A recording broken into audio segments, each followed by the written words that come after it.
শ্রীমদ্ভাগবতম প্রথম স্কন্ধ অষ্টম অধ্যায় শ্লোক 13। বৈষ্ণবং বীক্ষ্য তত্তেষাং অনন্য বিষয় আত্মানাং সুদর্শনেন সহস্রেণ স্বর্ণং রক্ষাং বধ্যাৎ বিভু।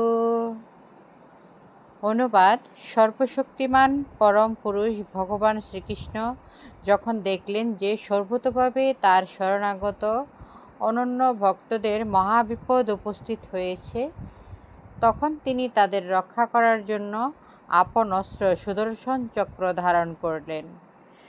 বেশেন মহাবিপদ বীক্ষ্য দর্শন করে, তৎ তা তেষাং তাদের, অনন্য অন্য কিছু না, বিষয় উপায় আত্মনাম এই প্রকার প্রবণতা বিশিষ্ট, সুদর্শনেন শ্রীকৃষ্ণের সুদর্শন চক্রের দ্বারা, স্ব অস্ত্রেণ নিজ অস্ত্রের দ্বারা, স্বর্ণাম তার নিজ ভক্তদের, রক্ষাম রক্ষা, বধ্যাৎ করেছিলেন বিভু সর্বশক্তিমান।